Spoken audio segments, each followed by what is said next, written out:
Economic diversification is not replacing one dominant buyer with another. That is not a strategy. That is the same trap with a different name on the door. And most countries never notice the difference. You are watching Britain's Prime Minister board a flight to Brussels. London, January 1st, 1973. Britain joins the European Economic Community. 6,000 miles away in Wellington. No one is celebrating. Britain took 36% of everything New Zealand exported. Preferential access, guaranteed demand, built over a century. Gone. This is money memory, where every crisis has a mechanism, and the mechanism always has a history. An economy that swaps one dominant buyer for another doesn't diversify. It relocates the risk. New Zealand did it once. Then it did it again. And the second time, nobody called it a problem. That is what makes it dangerous. The 1950s. New Zealand ranks third in the world by GDP per capita, behind only the United States and Switzerland.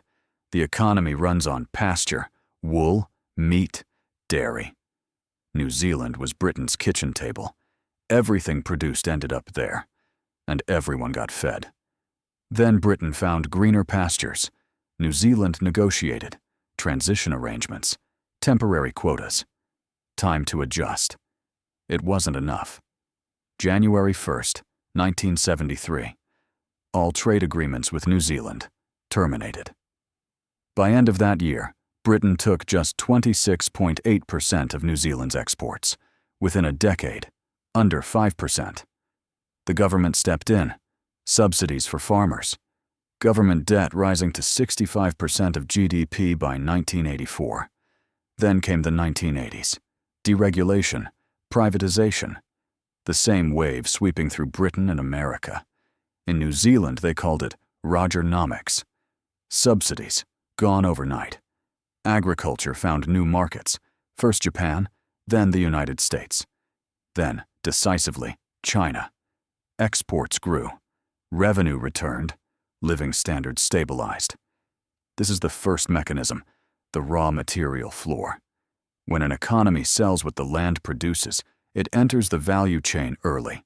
Someone else processes it. Someone else manufactures it. Someone else sells it. The extraction margin stays. Everything above it leaves. New Zealand is one of the most isolated economies on Earth. Distance from major markets makes manufacturing expensive. Shipping costs eat margins. In the 1970s, the government tried. Large infrastructure projects, state-owned industries. It didn't work. Too far. Too small. Too expensive. Agriculture was what the land did well. And after the reforms, the market confirmed it. The pressure to build something different never arrived. Comfort is a powerful force. It doesn't feel like a trap until it is one. And then the circle closes. Low investment in research and development. The OECD average, 2.7% of GDP. New Zealand, 1.4%. Low R&D means slow productivity growth. Slow productivity means stagnant wages. Stagnant wages mean capital looks elsewhere. In New Zealand, it found real estate, not machinery, not innovation. Houses, which means the most rational export remains what the land already produces. The pressure to transform never builds. The circle starts again. Picture a log leaving a New Zealand port. 153 New Zealand dollars per cubic meter. Raw, unprocessed. It arrives in China, gets milled, dried, engineered, assembled. The finished product, flooring, furniture, construction panels, sells for multiples of that. New Zealand earned the extraction margin. China earned the rest. And the log is not the exception, it is the pattern. China is New Zealand's largest trading partner across every major sector. Dairy, timber, meat, tourism, education. 27% of all goods exports go to a single buyer. The next largest, Australia, at 12%, then the United States at 9%. No other country above 5%. China is not New Zealand's largest trading partner. It is New Zealand's only substantial one. This is the second mechanism, concentrated dependency. When one buyer dominates, the system optimizes for that buyer. Prices, products, infrastructure. Everything aligns to serve one relationship, which means everything is exposed when that relationship changes. In 1970, Britain took 36% of New Zealand's exports. Today, China takes 27% of a much larger economy. Different numbers, the same architecture. New Zealand replaced one household with another and called it diversification. But here's the problem. China is not Britain. It will not join a trading bloc and close the door overnight. The risk is slower and harder to see. China is building its own dairy capacity.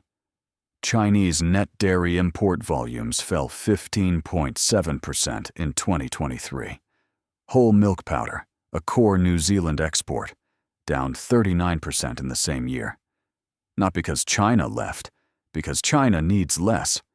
Alternative suppliers are growing. Argentina, Brazil, Uruguay. All major agricultural exporters, all closer to China than New Zealand. China doesn't need to choose. It just needs to buy more from them. And then there is geopolitical risk. In 2020, China suspended Australian wine, barley, and timber imports virtually overnight. New Zealand is more cautious diplomatically, but structurally, identically exposed. 1973 was a door closing. This is a door slowly narrowing.